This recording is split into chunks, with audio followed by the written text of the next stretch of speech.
pamilya among uwahing paghatag kaninyo sa mga sugilanon nga among gibantayan sul sa usa ka semana gikan sa lain na rehiyon sa atong nasod.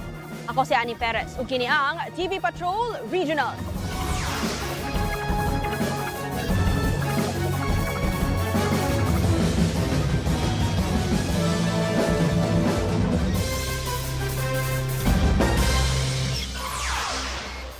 Nagputos og baga nga abo ang pipila ka barangay nga duol sa Barangay Mayon sa Albay human nga ni alboroto ni sa niaging semana. Nakuha ng video ang pagbuga og abo gikan sa bulkan ug hinay-hinay ning nahulog sa pipila ka lungsod ug distrito. Halos zero visibility kung wala na makita sa Kamalig Bypass Road sa Barangay Salugan. Hinungdan nga naglisod ang mga motorista. Naputos sab sa abo ang mga pananom. Matod sa PHIVOLCS, dunay minor strombolian eruption o hinay ngadto sa kasarangan nga pagbuto sa bulkan nga nakipagawas og lava ug volcanic gas. Duna say lava collapse nga nimugna og pyroclastic density current kun uson sa may Milisi Gully. Sa ihap sa Albay Provincial Agriculture Office, moabot og 4 milyones pesos ang danyo sa agrikultura sa mga lungsod lang sa Daraga ug Kamalig. Gibana-bana nga moabot og 6,000 ka panimay ang naapektuhan sa ashfall. Labing daghan sa ginubatan diin 44 ka barangay ang naputos sa abo. Nagtigom ang mga heads of state ug mga delegado sa mga nasod nga nasakop sa Association of Southeast Asian Nations kun ASEAN sa ika-48 nga summit dinhi sa Subo. Gituki sa Leader Summit ang lain-laing hagit sa mga giatubang sa mga miyembro sa ASEAN isip usa ka rehiyon. Lakip niini ang krisis sa enerhiya tungod sa kagubot sa tungang-tungang silangan, krisis sa politika ug kagubot sa mga utlanan. Nagabot-abot ang mga delegado Miyerkules pa lang. Lakip ang pipila ka mga head of state sa gunsundayon ng mga ministerial meeting niadtong Huwebes. Lakip ang panagtigom sa ASEAN Economic Community Council, foreign ministers ug ang Political Security Community Council. Gisundan ni sa mga tigom sa mga state leader sa mga nasod nga lakip sa ASEAN pag Biyernes. Gisugat mismo ni Presidente Ferdinand Bongbong Marcos Jr. ug First Lady Liza Araneta Marcos ang mga bisita sa Mactan Expo. Atol sa plenary session sa summit, gipahimug-atan ni Presidente Marcos Jr. ang bilis sa kolektibong lakang ilabi na nga nagkainit na ang kalibutanong tensyon. Gituki sab ang Lead, Sail, Rise framework isip usa ka pamaagi sa pagsulbad sa mga problema sa rehiyon. Nakakabot og kasabutan ng mga leader sa nasod bahin sa ASEAN Declaration on Maritime Cooperation. Tumong ang pagpalig-on sa pagtambayayong sa mga nasod aron dungan nga sulbaron ang mga isyu sa kadagatan. Giplanuhan sab ang pagpatukod og ASEAN Maritime Center sa Pilipinas. Matud ni Pre Marcos Jr., tumong niini nga usahon ng opisina sa mga kalihukan, programa ug monitoring nga may labot sa maritime sa ASEAN. Samtang nisuroy sa Cebu City si Timor-Leste Prime Minister kay Rala Shanana Gusmao. Kini human niya makauban sa unang higayon ang mga leader sa ASEAN isip full-fledged nga miyembro sa asosasyon. Samda ng 22 ka individual human nga nibali ang gisakyang jeep sa Reina Mercedes Isabela niadtong Huwebes. Sa investigasyon sa pulis, gisubay sa jeep ang National Highway nga bahin sa Barangay Talungan paingon sa Iligan City, diha nga naigo ang likod nga bahin ini sa ni-overtake nga AUV. Sa kakusog sa panagbangga, nawad-an og kontrol ang driver ug nibali ang jeep. Gidaladayon sa tambalanan ang driver ug ang laing 21 ka pasahero na puro mga nurse.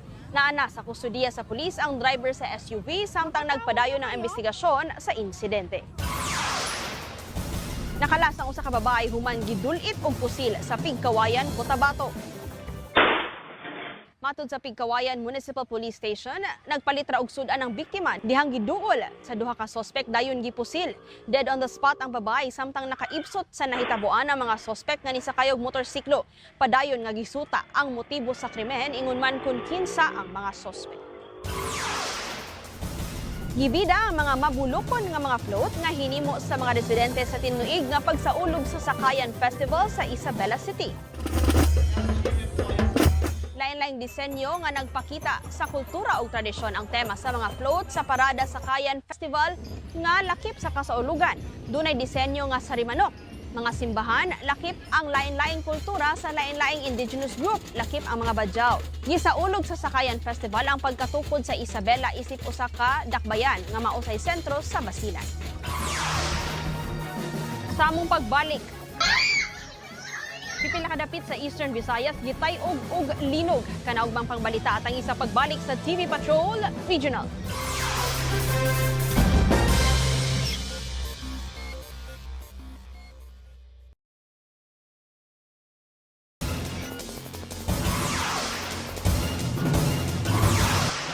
Nagtayog og magnitude 6.1 nga linog ang pipila ka dapit sa Eastern Visayas ni adtong Lunes. Ang sentro sa linog ang lungsod sa San Julian. Nagdinaganay pagawas sa gym ang mga tinun-an sa Silvino Lobos, Northern Samar. Ibakwit sab sa open grounds ang mga tinun-an sa Eastern Visayas State University sa Tacloban City. Effect ini ma'am. Nangatagak sab ang mga baligya sa usa ka tindahan sa Motyong, Samar. Natumpag ang pader sa usa ka balay sa lungsod sa Giabong. Luwas nga nakadagan pagawas ang mga mulupyo sa lungsod sa Dolores. Tamdan ng usa ka batang babae human nga matagakan og imahen sa Santos dihang nisugod ang pagtayog. Dali hinuon siya na tambalan ug gidala sa tambalanan. Samdan ang 14 ka individual human nga mibangga sa Center Island ang ilang gisakyan nga van sa Pantucaw, Davao de Oro niadtong Biyernes. Matod sa mga pulis, gikan nag-outing ang mga biktima nga managparyente. Dihang kalit nga nibuto ang ligid sa van. Dayon ni bangga sa Center Island sa barangay Tambungon. Lakip sa nasamdan ang mga bata nga nag-edad 1 ug 2 anyos. Duna sa duha ka biktima nga kritikal ang kahimtang karon sa tambalanan. Human nakasinati og ashfall ang mga residente nga naapektuhan sa pagbuto sa Bulkang Mayon, dunay mga mulupyo nga nihatag og libreng palimpyo sa Kamalig, Albay. Gitanyag nilang Eduardo Nova ang libreng car wash. Kinihuman nga giduol siya sa mga nagdala og sakyanan nga magpalimpyo sa windshield, headlight, taillight ug mga bintana nga napuno sa abo. Gitabangan sab niya ang iyang mga silingan pinaagi sa pagmandar sa trapiko. Gikalipay nila ang iyahang pagtabang aron mahimong luwas ang ilahang pagbiyahe. Nangalisbo ang humot sa buwak sa Sampaguita sa lain-laing kalsada sa Lubao, Pampanga atol sa pagsaulog sa Sampaguita Festival sa niaging Domingo. Nisalmot ang mga residente sa float parade gikan sa San Agustin Church hangtod sa munisipyo sa Lubao. Gikalingawan ang mga mamugnaon nga mga float nga ang mga disenyo sama sa Sampaguita. Gawa sa floral display, gipakita sab sa mga float ang hugot nga pagtuo sa mga taga-Lubao. Nagpasikat sab ug sayaw ang mga batan-on nga gikan sa 44 ka mga barangay. Gihatagan og ikaduhang higayon sa kinabuhi ang usa ka fur baby nga dunay kakulian sa panglawas sa Angeles City, Pampanga. Matod ni Bayan Patroller Ann Oliveros Lozano, naluwas sa iyang amahan ang giabandonar nga itoy niadtong Pebrero sa usa ka basurahan sa barangay Malabanyas. Nakitaan sa ilang pamilya nga duha na lang katiil ang naa sa itoy. Bisan pa man nga dunay kakulian sa panglawas, wala nagduha-duha sian nga atimanon ang iro nga iyang gipanganlan og Mochi.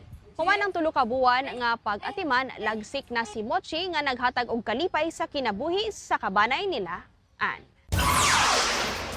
Gihatod ang grabing kilig sa usa ka unique wedding proposal sa long distance nga manag-uyab nga gihimo sa Mount Pulag. May clearing ba? Meron! Ituro ko! Saksi ang Sea of Clouds dihang giagda og kasal sa seafarer nga si Demuel Demrel ang iyang kapikas nga miyembro sa Philippine Coast Guard nga si Gerha Jen Peña Florida. Tunga-tunga sa ilang pagkatkat sa Mount Pulag, abi ni Gerha nga talan-awon ra ang ilang kuwaan og video sa tour guide nga si Kuya Blue.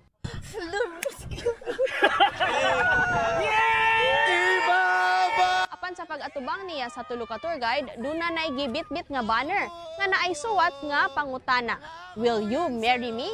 Niluhod sab ang iyang pares nga nagbitbit sa engagement ring. Matod ni Demuel, iyang gipangali ang anindot ang panahon ug mopakita ang Sea of Clouds sa ilang ikaduha nga pagkatkat sa Mount Pulag alang sa iyang proposal. 4 ka tuig ang ilahang long distance relationship. Among pahalipay nilang Demuel ug Gerha. Ug sa makausapa maoto ang mga mahinungdanon nga mga sugilanon ug mga balita nga among gibantayan sud sa usa ka semana gikan sa lain-laing rehiyon sa Pilipinas. Ayaw mo gihapon magpauwahi sa mga balita. Magpabiling na sayod. Mag-like, share, comment ug subscribe sa official na YouTube channel sa ABS-CBN News ingon man sa iyang lain nga social media account. I-scan sab ning QR code alang sa YouTube playlist. Kaliwa sa mga hagit among ipaambit ang gugma, kalipay ug paglaom ngadto sa usag-usa. Ako si Annie Perez, hangtod sa atong sunod nga panakita. Daghang salamat ug padayon kapamilya.